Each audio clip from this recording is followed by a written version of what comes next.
Good evening and welcome to the 19th episode of TFF Talks. I'm your host, Danny Cook, and this evening we have another awesome show lined up for you.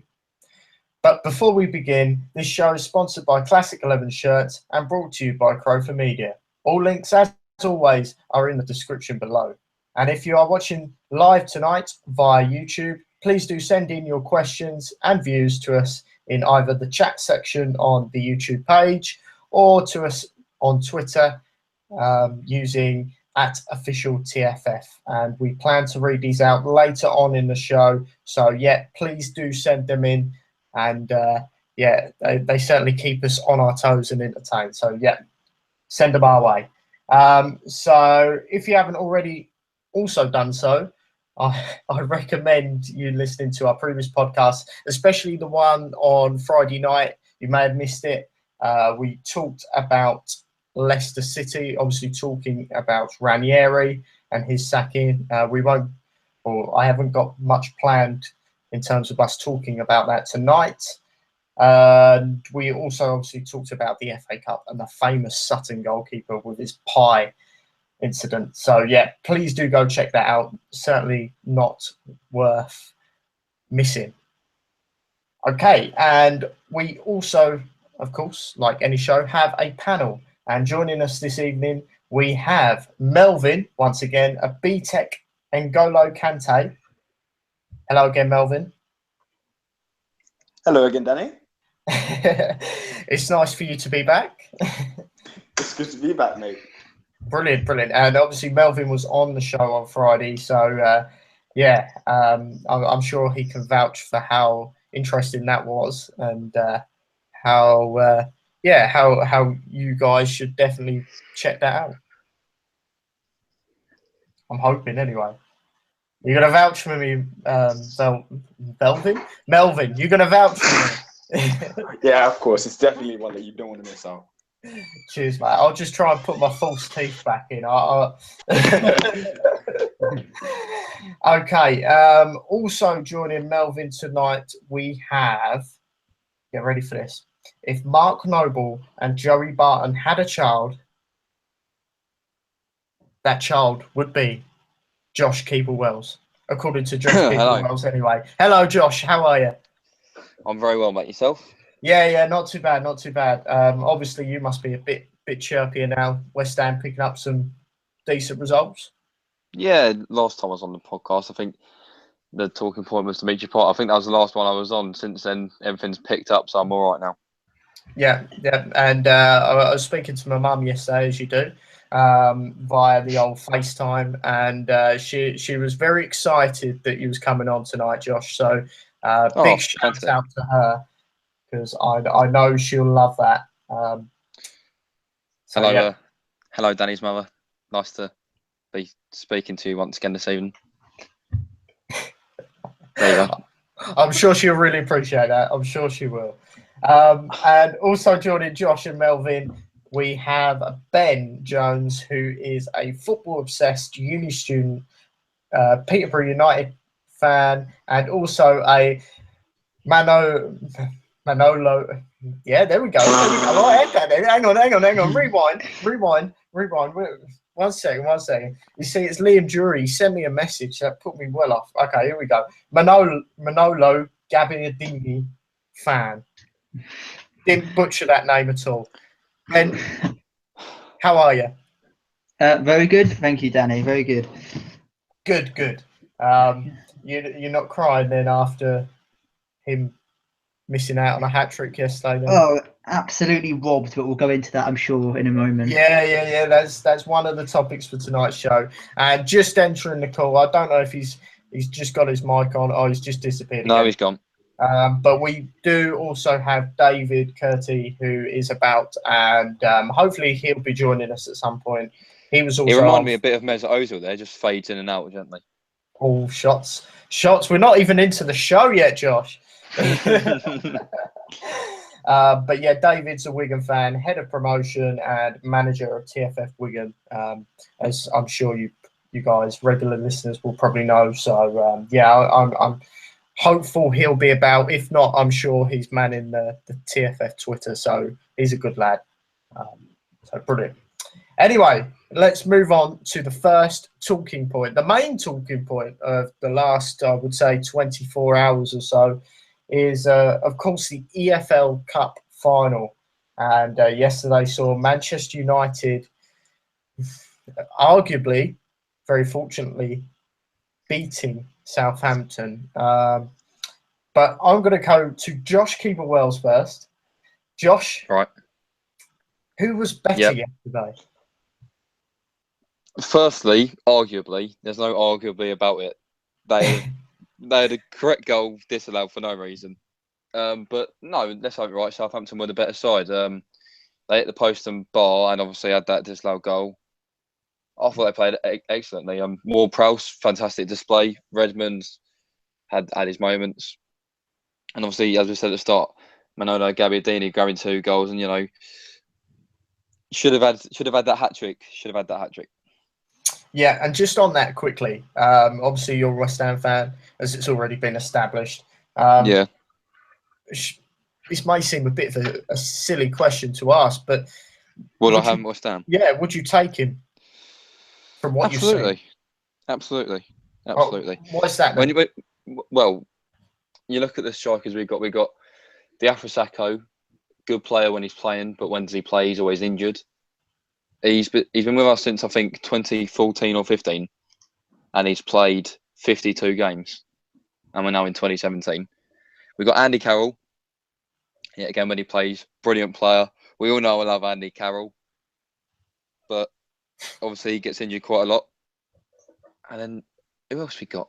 Andre Ayew can play up there, 20 million, 2 goals this season, both tap-ins.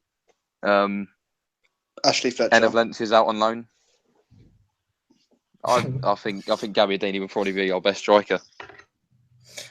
See, I was actually going to ask Gabbiadini or Enna Valencia, but I get the feeling. We all know the answer. Okay, well, for anyone who's new to this, what would be the answer then, Josh? Enna Valencia. Enna Valencia, yeah, Enna Valencia, any day of the week. No. Gabbiadini, he's a baller. Okay, so yeah, you're saying there was no arguably about it. They were very fortunate to have won. Melvin, do you share the same sort of view that Man U were fortunate to win?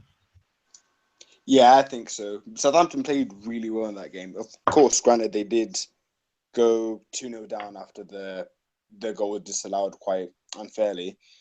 But the fact that they managed to come back the way they did was pretty impressive, and it actually outlined how well they actually played during the night.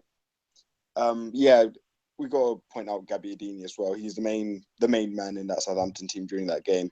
I believe it was his second goal. The way he swiveled on Chris Smalling like that and hit it so cleanly to leave, granted it was pretty close, but to leave David De Gea standing still in place, it was really good. It was a great finish, and he had no right really to score that, but he's been on great form recently. So I do think it was quite an unfair result at the end of the day in Southampton game. Okay, well, I'm going to go to Ben now. Would you not argue, Ben, that obviously when it comes to football, if you score goals, you win games? So with that sort of philosophy, do you still feel Manchester United deserve to win this game? Yeah, I think definitely. The thing you have to think about it is, like Southampton played well, and like on the basis of the performance, they probably did deserve to win it. But you have to give credit to Man United, because that's why Man United are where they are. That's why, and they've historically had success, and that's why Southampton hasn't. Because Man United have the signs of a good side, because they had the chances. They didn't actually create that many chances, but the chances they created, they put away. And you have to give them credit for that. And the chances Southampton created, yes, Gabbiadini had one disallowed, but for a few other times they had. Because I can't actually recall a chance really that Man United actually missed. I think Lingard shot over in like the 80th minute, but that was one of the only ones. But like, you can recall a lot of Southampton misses. So Man United, you have to give credit to them for actually being clinical and finishing off the game. Hold on, Yeah, Danny, can I jump in here a go on second? then. You said, granted, goals win games. That is correct.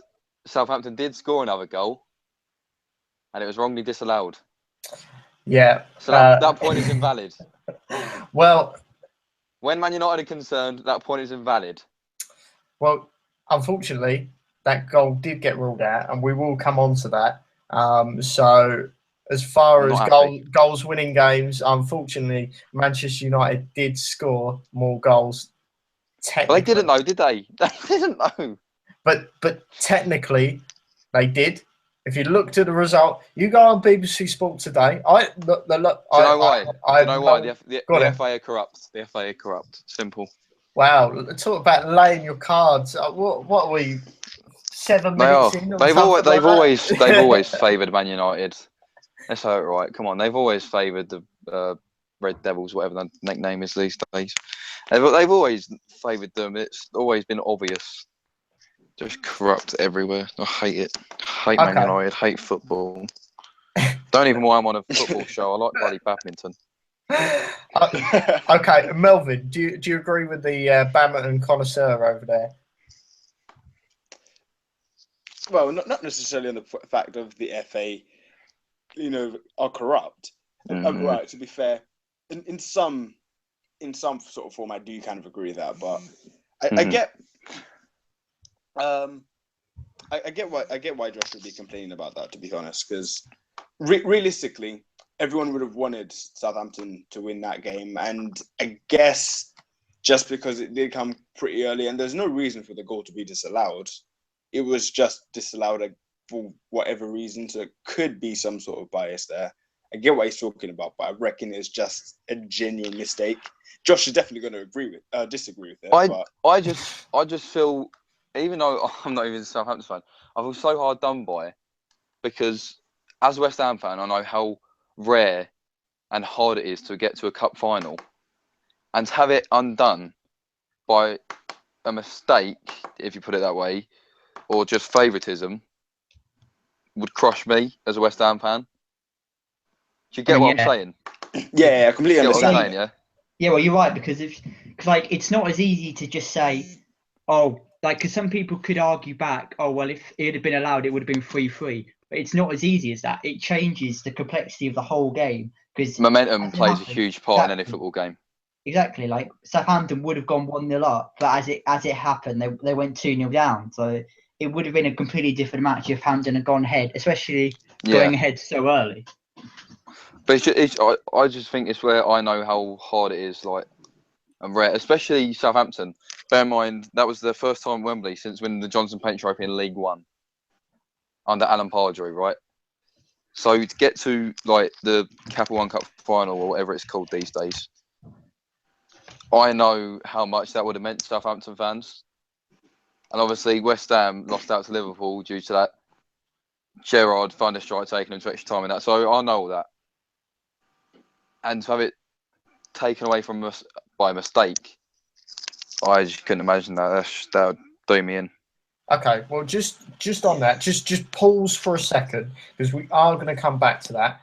I just want to bring in a bit about Zlatan and Gabbiadini, and then we'll come straight back into that, because that is a fantastic debate so far, and I've enjoyed listening to it, and I'm sure you guys have as well. So yeah, let's talk about Zlatan quickly. Let's go to Melvin first. Zlatan, the man himself, scored twice. How big of an influence has he been for Manchester United this season?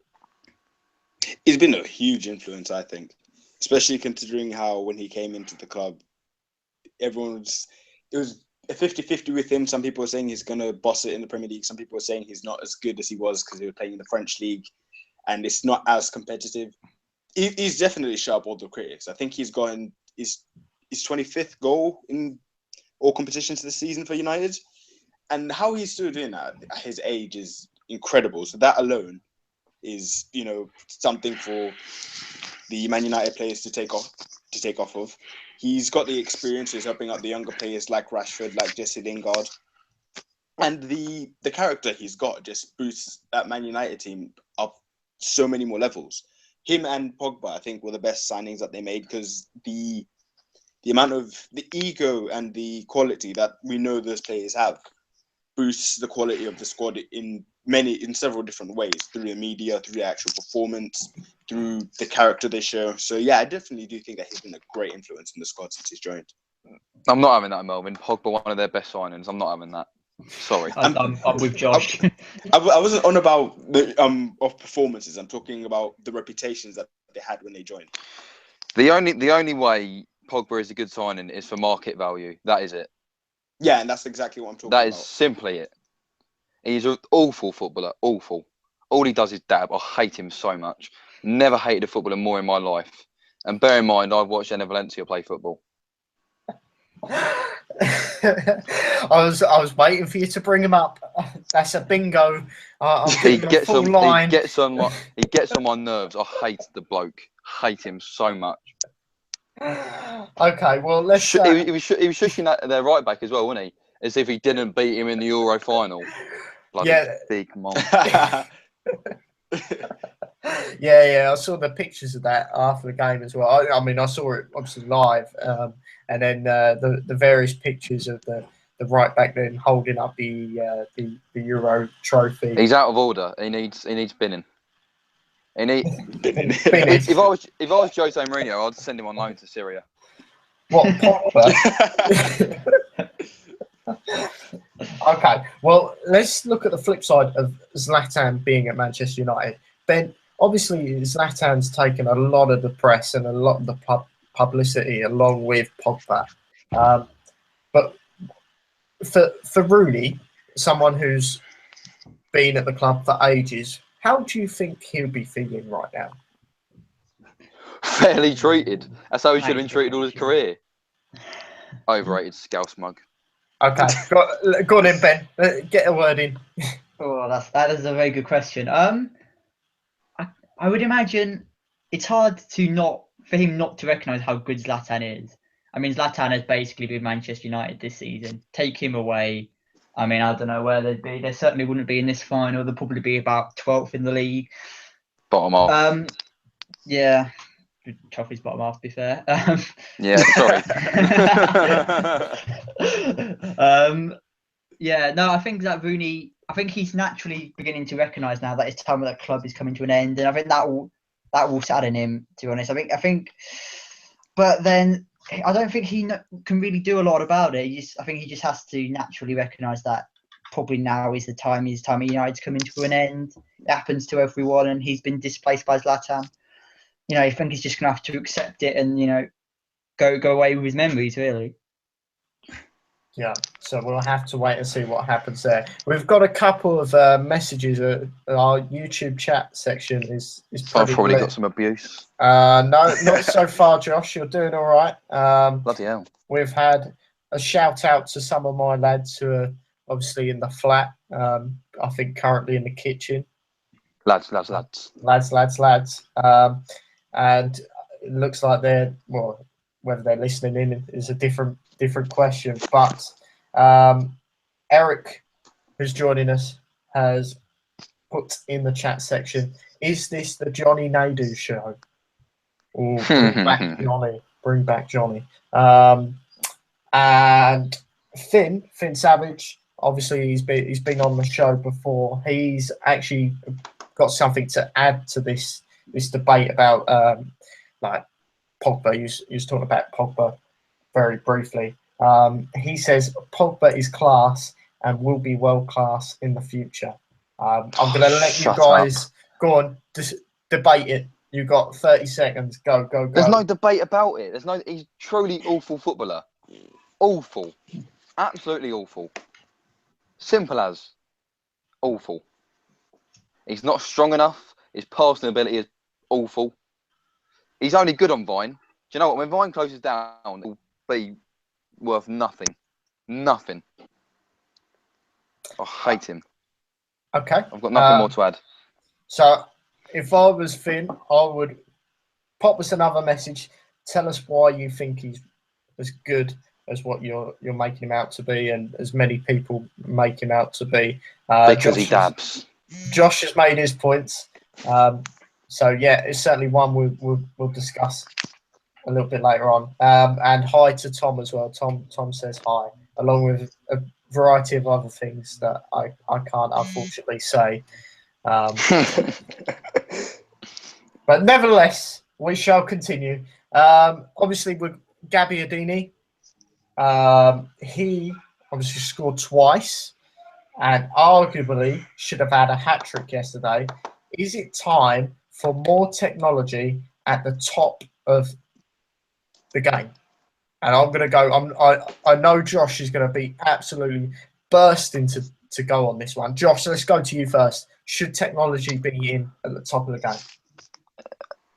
Do you know what? As much as I'm annoyed at the fact that it was disallowed, I don't think there should be more technology. Because with that, you're talking about talking points. And what is football at talking points? A football forecast wouldn't be alive for starters. You take away talking points, there's nothing. There's nothing to the game. The whole controversy side of things, it's a part of football. And I personally say keep it that way. Bringing in goal line decision systems, yeah, great, fantastic. But that I'm not so sure on. That's just me, though. Okay. Well, let's bring in Melvin. What do you think? I literally agree with everything Josh just said there. Like whilst he was talking, I was thinking of mentioning my point about how the whole how controversy is a part of what football is. That's why people love it so much and so passionate about it, and it's something to talk about. If we start having too much technology, that kind of reduces the amount of controversy around football. As much as it does make games slightly more fair in a sense, it kind of takes away from the whole. It takes away a bit of the passion from the game because you've got something to debate about. And yeah, like you said, TFF Talks wouldn't be around and we wouldn't have anything to discuss. So I think if they do add in any technology, it shouldn't be like anything immediate and do it gradually and not anything that would completely change how football is played normally. Instead of technology, I think they should just pull a drunk fan from the stands and just stand on the sidelines and give decisions instead of referee. Okay, I'm not quite sure how that's going to be beneficial, but go on then, expand. Why is just for the bants or just yeah, funny. Okay. Comedic value. I mean, it'd certainly be entertaining. I ain't got a problem with that. I'm not quite sure that'd solve all the old decision problems, but there we go. Ben, what do you think? Probably unpopular opinion. I think there should be at least some there. Because at the same time, talking about talking points, whether the ball is over the line or not is a talking point. And whether a player is offside or onside is also a talking point. So, why is a line drawn at goals for goal line technology, but not other calls? I mean, I wouldn't say everywhere. I wouldn't want a situation where I don't know, a player gets pushed in the back in the middle of the pitch and the manager goes, "Oh no, can we review that? I think that was a free kick." I think that's a bit far, but I think maybe some sort of offside decisions or something. It just has so many big rewards within the game. The reward is so big. Southampton could have won Europe yesterday, but they didn't, and now they might not finish in a good enough position in the league. But so you could argue there is a case that the referee's decision or the linesman's decision has cost them a place in Europe and everything that encompasses in that. So it's a bit unfair really if an incorrect decision can have such big consequences. Yeah, and just coming in on that, where do you feel would be the sort of line, the point of which technology in football should stop if you was to implement it, Ben? I think it's got to be because obviously a lot of things are subject, things like fouls and stuff are subjective. You can watch that 20 times and people can still have different opinions. But somewhere where it's black and white, something like an offside call is either black or white. It's on or it's off. You get tight ones, but still it's on or it's off. And maybe something like that coming in would be. If I'm not saying I know a system which would make it work, I'm not trying to sell a system, but something along those lines, I think would be beneficial. Okay. And how far down the football league system would you go? Would you go, I don't know, we're just going to go World Cup, European competitions, that sort of stuff, or are we going all the way down to non-league football? I mean, if it's there, why not use it at every affordable level? It's just, I don't see, like, God, on technology, I don't see why that's taken so long. Like, just everywhere where it's affordable, just get it out there. It's shown to have worked. Okay. In my opinion. No, that's fine. Anyone want to add anything else on that? Because I know we talked a little bit there about technology, and I've got something to add, and it's sort of relevant, but not too relevant. go on then, before we move on. Did anyone see the PSV goalkeeper's own goal? Was it the one No. that was the line, the goal line? Yeah, he Technology goal, yeah. basically saved it on the line, but his hands were on the line with the ball, and his body was behind the line. Mm. And he scoops the ball up and picks it in towards his chest, which is over the line, and it was given due to the goal decision system. Yeah. Now, like say if you're obviously an opponent there, you don't really get much of an appeal, do you? Really? Because I obviously saw the video. I assume you did as well. And Yeah. they were going up to the ref, and he was just turning around, pointing to his watch. Now, my only concern with all this technology is what happens if, in the unlikely event, it does go wrong. And just something to consider there. Do you feel technology would be foolproof? Nothing's ever foolproof, ever. There will be one day where there's a mistake. That day's yet to come, but there will be one day where it does happen. Okay. So we are just gonna, whilst we've come to the end of that segment on the EFL Cup final. I'm just going to quickly plug, obviously, if you are listening now, you've just joined, like just as of this moment, you can catch up at the end of the show. There'll be a catch-up program that will be live on Audio Boom. And yeah, please do send in your questions and comments to us via Twitter @officialTFF or in the YouTube chat section like a lot of people are. Including Finn Savage, who has got back to you now, Josh. Saying. And he says, Pogba isn't strong, ? Go and have an arm wrestle with him then. Done. Okay, it's on. It's on. Get him in contact, get him down to Chatham, and I'll do him in. So the Pogba Keeble Wells fight. Yeah, well, arm wrestle fight. If I beat him, I'm dabbing. And he's actually also just put Pogba can dribble, shoot, win headers, just needs to settle in the Prem and play in the correct position. So come up, Noble. Point. I'm just going to quickly. I just want to on. quickly argue with that point. They're talking about how he just needs to settle in the Premier League. He's been there since the season started. He's had plenty of time to adjust to the Premier League, whereas Gabbiadini joined just in January. Great And point. he already seems to be very confident playing in England. And adding on to that, talking about playing in the right position, when he was at Napoli, he used to get played left wing out or at cam. Napoli? He came from Juventus. Juventus. Manolo Gabbiadini. Oh, I thought you were Pogba. Yeah. Go on, continue. Danny thought the same. Apologies. Yeah, that's probably my fault. When Gabbiadini came in from Napoli, he used to play left wing, cam at striker. He's come in. He's been played in up front currently. He's not been tried in any of the other positions, but he still seems to be playing fairly well. What's the difference with Pogba when you say centre mids? You can't really say he's playing cam, he's playing CDM. He's more playing just box to box and a mid, which is both of those, and his natural positions. He's got no excuse in that regard. Okay. Plus, I'm pretty sure he said once in an interview that he's fully settled in England. So, take of that what you will. Okay, just very, very quickly, I want a number here. How long would you give, or well, I say a number, how long would you give a player to settle into your club? Season, that's all it takes. Just one season? Yeah, that's all it takes. Okay. Full season. Melvin?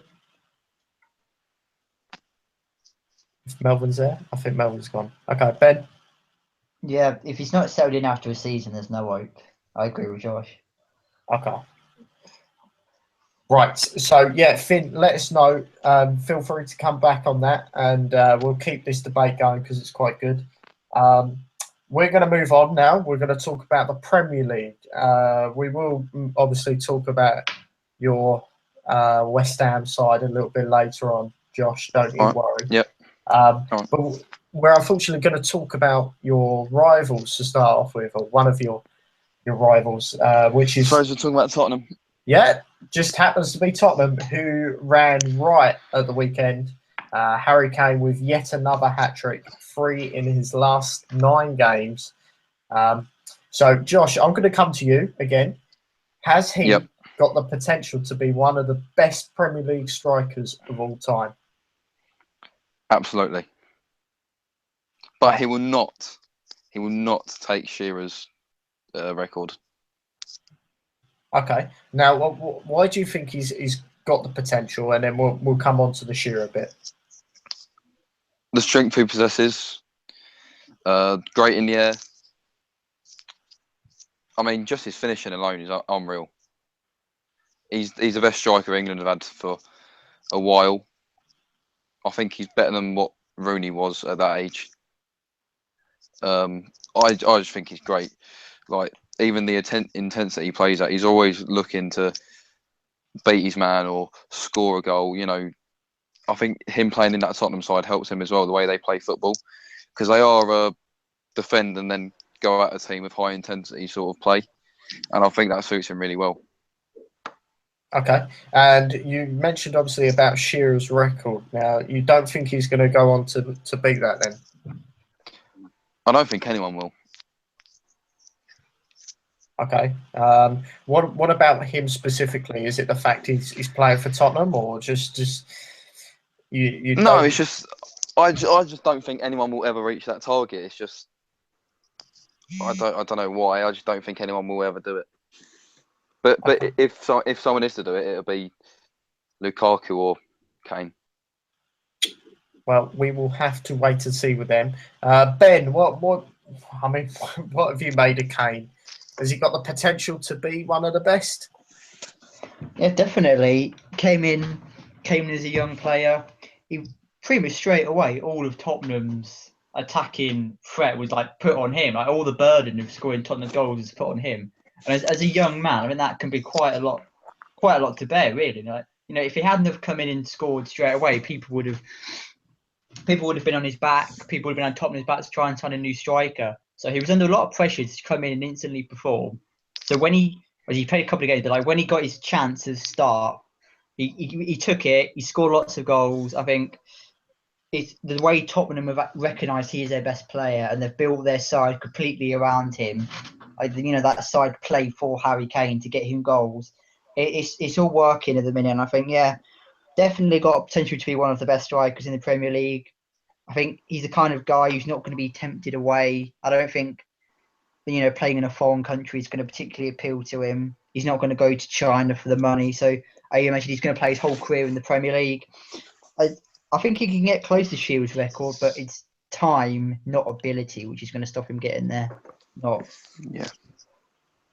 Had he broke through earlier, it would have been a possibility. Yeah. But the age he broke through up. But, you know, I thought he was going to be one season wonder, as did many people. I mean, there's probably, maybe even all of you here, maybe even thought that would have been the case. But he's proved me especially wrong, and I think he's definitely England's best striker at the moment. Okay, well, I just want to bring in Melvin. Melvin's now joined us again. Hopefully he's there. Yeah? Melvin? Yeah, I'm about now. Sorry, guys. Yay! He's back. Thank God for that.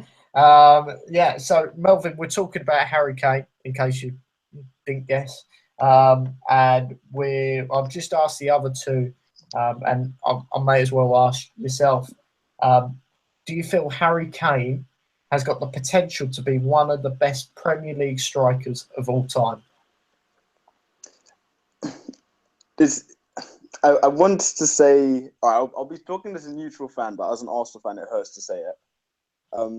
He is possibly one of the best, definitely top 3 strikers in the Premier League at the moment, and I'm talking about natural strikers.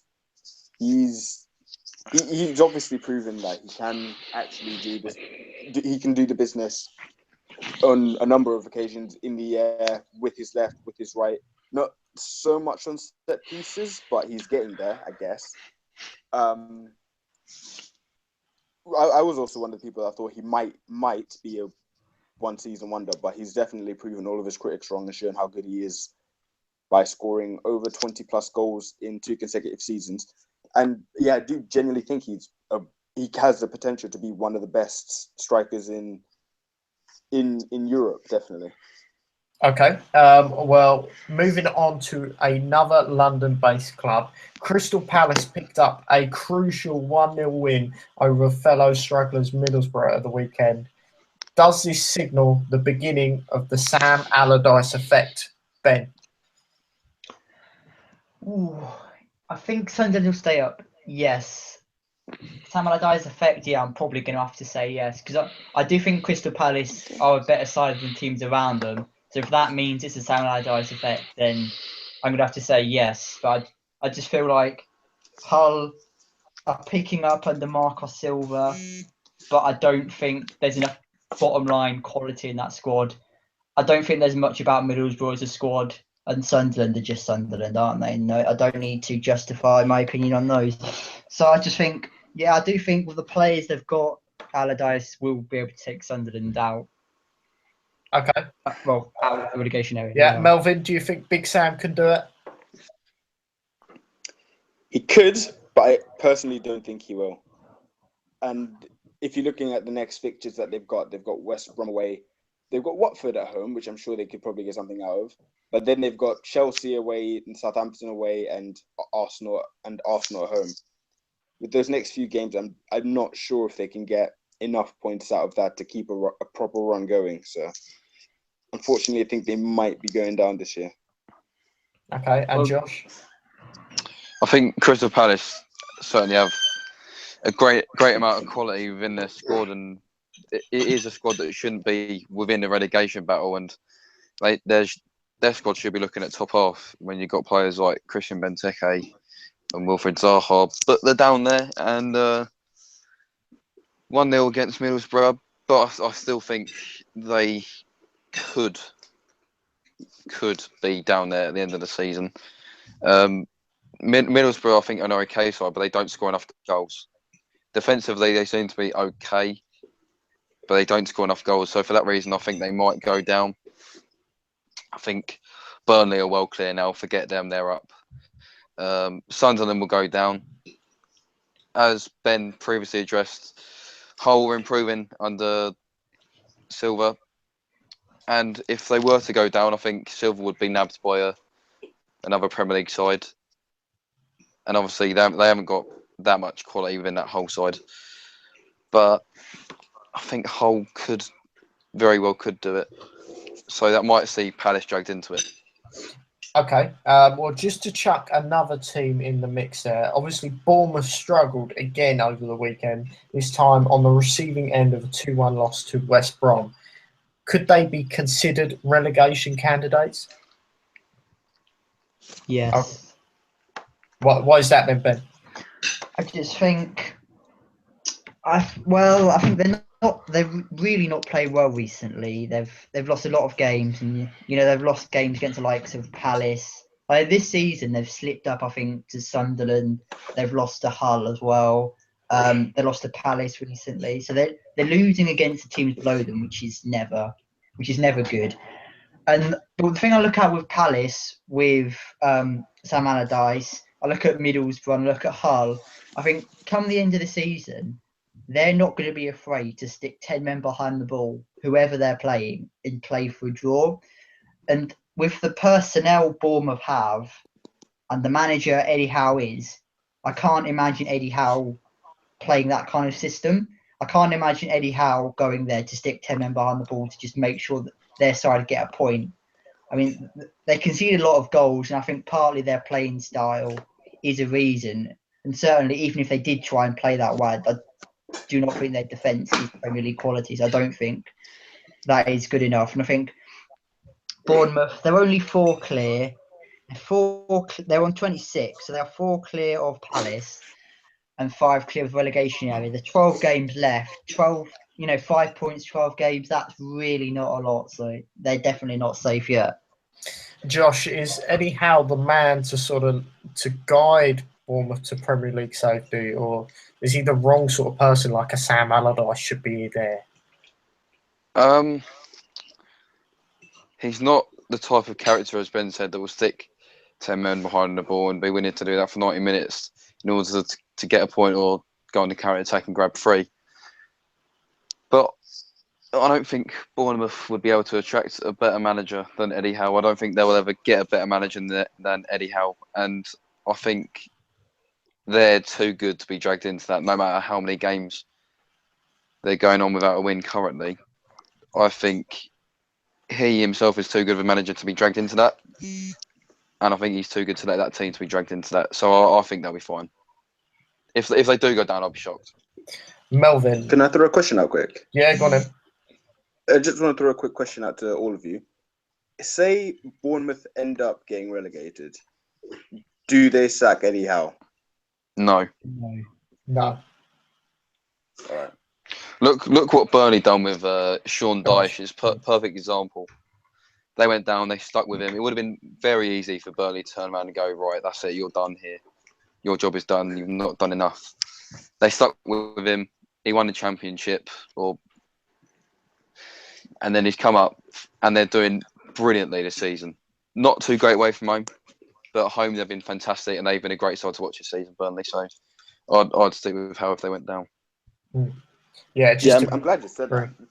So, I was going to say, just to agree, I think it's the long-term philosophy, and ultimately, as long as they know, like the board know that they've got a good guy in Sean Dyche, Eddie Howe, whoever, then ultimately they'll back him. So, I think if they was to sack Eddie Howe, it'd almost be as bad as Leicester sacking Ranieri. And that's exactly why I brought up the question, because I was just thinking if Bournemouth do end up going down, how football is kind of changing now. You kind of no manager's safe anymore. So I was just putting that. But you watch, if they did sack Eddie Howe, a better club would come and take him straight away. Yeah, I would guarantee it. I mean, Arsenal links, just saying. Would you take him at Arsenal though? Not yet. Yeah, I was going to say. I think there's a lot of pressure. I think you got away. I think you got away for him to get some European experience. But go on, Danny. No. I was actually going to come in on that. I was going to say, what point, Melvin? Like, what does Eddie Howe need if he is this potential Arsenal candidate? What does he need to get the job? Well, as it is, he's only 39, still pretty young. He'd need a little bit more managerial experience. With all due respects to Bournemouth, he would have to have managed successfully at a slightly bigger club, possibly a West Ham and Everton. Maybe if they start getting a decent run of form coming back, because we know they're a good team, like a Swansea. If he does successfully at one of those expected mid-table teams, then I'm sure he could have some sort of credibility to his managerial CV to come to Arsenal, but not quite yet. I like him, but not yet for Arsenal. I think they'll put him under a lot of pressure unnecessarily. I think Eddie Howe would be a great fit for Southampton, and I'm very surprised they didn't take him at the start of this season. I agree, to be fair. I can see where you're coming from. Probably money talked as well, and the club. Probably Eddie Howe's got obviously strong ties with Bournemouth. So yeah. Anyway, we've got to move on. We're a little bit pressed for time, as you can imagine, but we're going to very briefly discuss the Championship now, and I would say a key game in most of East Anglia yesterday, as the East Anglian derby took place at Carrow Road. Josh, I know we spoke before air and we spoke about it. To anyone obviously listening in the panel, I unfortunately missed the game, didn't get to see the game. Was following it on my phone in terms of result, and saw we was 1-0 down. So personally, I'm quite pleased we got a point out of nothing. But I'm sure Josh has got a differing view. What do you make, Josh? Right. Hello. Well, Hello. Go on, Josh. right.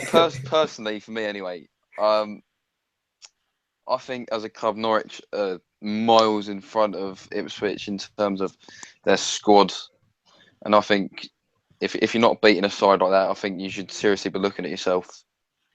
And Norwich are looking to get back into playoff contention, and I think personally, despite coming from 1-0 down, I think it's 2 points drops against a side like Ipswich. I think you've got to be beating them. Okay.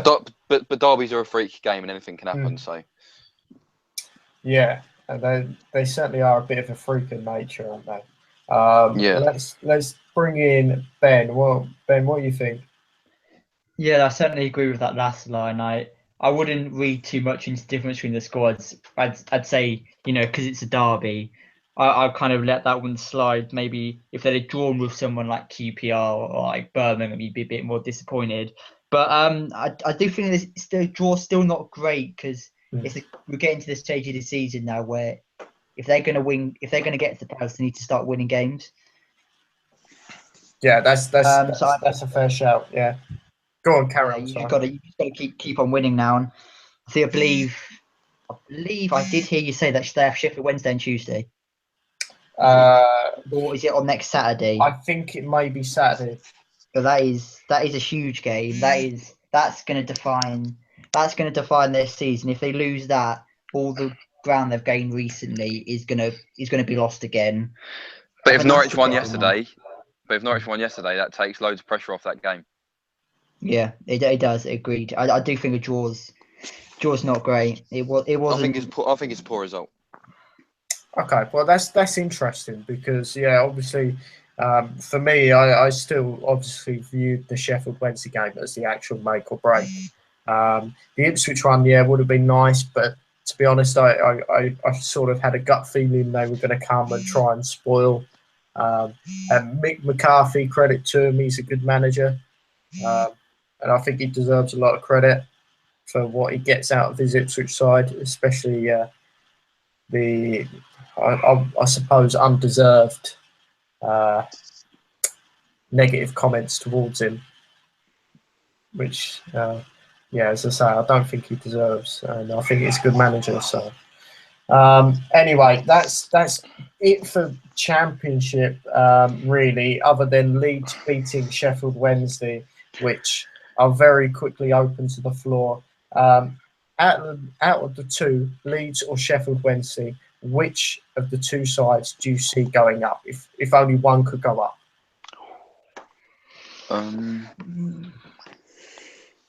Leeds because of Gary Monk. Yeah, no, I'd agree. The experience of Gary Monk is going to be key for them. Manager.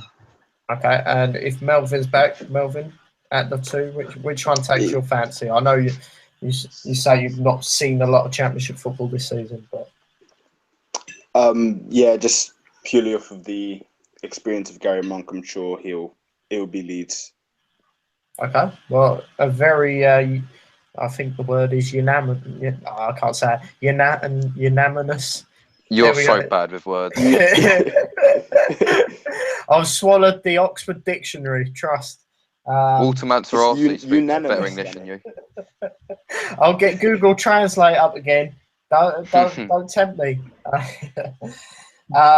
Okay, so that brings us to the end of the Championship segment. So I'm now going to read out some of the views and questions. And Danny, can I just say really quickly? Really quickly on the Championship? There's a massive game tomorrow night. It's Brighton hosting Newcastle. There is. Ooh, that is. Go on, then. Do you want to just tell us who you think is going to win that one? or I reckon it's changed. The dynamics changed a bit now because Newcastle slipped up at the weekends and Brighton have taken top spot again. I think, or I can see Newcastle without Gale. I don't think are such a strong side. I can see Brighton getting the result there, going 4 clear, and then I know it's still early, but that would be a massive statement if one of these two win this game. I think it'll be a big marker, and whoever wins this game, the momentum they'll take on will probably go on to win the league. Because once you beat your biggest rival, there's no reason why you can't beat everyone else. I just think it's going to be really critical for the momentum going forward, and I can see Brighton just nicking it, if I'm honest. And Josh, what do you make then? Who's going to win this one?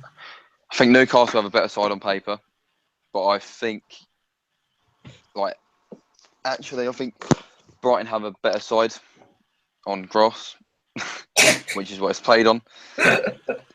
And I got the pleasure of watching Brighton in pre-season against Lazio, and they really did impress me. And I think Anthony Knockaert walks in Newcastle side, and I think he walks in most sides in the Premier League. I'll say Brighton to win it and Brighton to win the league. Oh, strong statement. Melvin. It's not so much to that question, but I'm glad Josh said that last point, because I was actually going to ask who I win the league between Brighton and Newcastle, because there's only 1 point between them right now. So I know it's a bit early, but it would be worth an interesting debate. Yeah. Plus, it seems like that Brighton team is so high on confidence, it's unbelievable. So that'll obviously be a major factor. Yeah, because obviously you say Newcastle, unfortunately, they were held by a draw at the weekend by Bristol City. So, yeah, it will be a good game. I can't wait to see that one, or at least see the highlights anyway. That'd be decent. So, yeah, tomorrow night you say, Ben, yeah? Yep, tomorrow night. Brilliant. Can't wait for that. So, yeah, going to our comment section now, which has been very lit tonight. Very pleased to say it's very lit. Don't ever say that again. For whatever reason, but it's lit. And oh, Christ. And Finn's come back to you. Of course. Maybe you guys just should be pen pals, I think what we should do, a TFF special YouTube video, me versus Vin, the Pogba debate. Finn. Yeah. Oh, sorry. That's all right. You've been on a podcast with him before, I'm pretty sure. I have, yeah. He's nice. I like him. He's a nice chap. But he's got a poor opinion on Pogba. So yeah, that you know what? Yeah, you've got a good point. Let's do this as a debate at one time. But he's saying, obviously reacting to your Mark Noble comment. So can Mark Noble. Ha ha ha ha ha ha ha ha ha. And then going on about the obviously we was talking about how long you'd give a player to settle in. He's actually raised a decent point that it has actually been half a season, so he's not quite there yet in terms of his full season.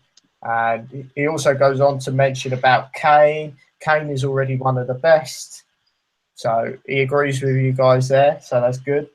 Just really quickly saying the Pogba point, he has actually been here before. He spent a lot of his youth growing up in English, learning the ways of English football. And so, he's not like he's coming to the game new as someone else. Such as Gabbiadini. Exactly.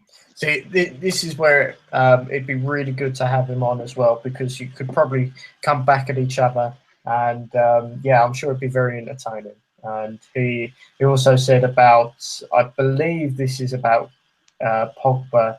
He played on the left-hand side of the midfield three, mainly working with the left back and cutting in, scoring worldies for fun.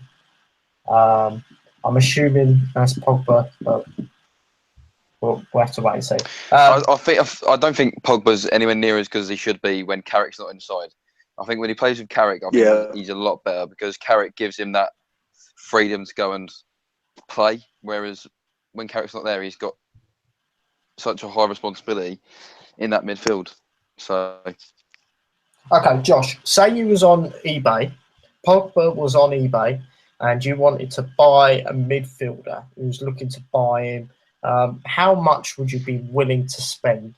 What would be your upper limit if you was to buy Pogba for West Ham? One, I'm not sure that's how the transfer market works. Two, I haven't got that big of a budget.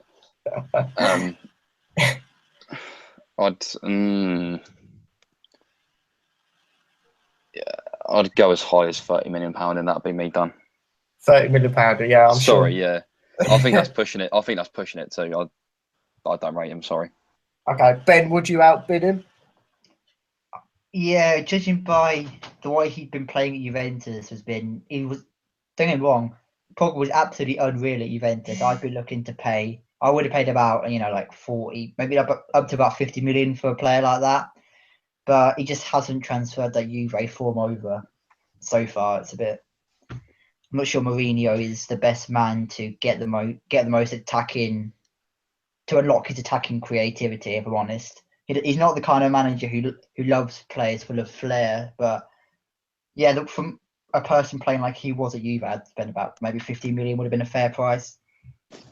Sure. And Melvin, would he be on Arsenal's shopping list?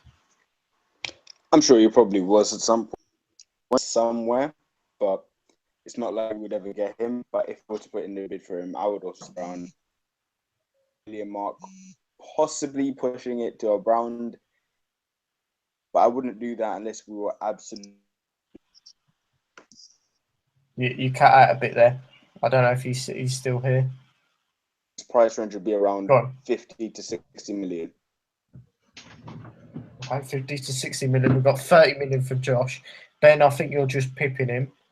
So a variety of answers. Then. I'm going to chip in quickly. Melvin, Arsenal have enough frauds. Why would they need Pogba? They have too many players that go disappearing. Why would Arsenal need or want Pogba? Oh, mate. I would dread to think about disappearing acts in that side. I'd hate it. Question for the sake of being asked the question, to be honest, Josh. You cut out, mate. Yeah, go on, Melvin. Answering the question for the cause of being asked the question. If I'm honest, I wouldn't exactly squad, but if more were to get him, that's how much I would say. No, I'll take Abu Diaby on loan.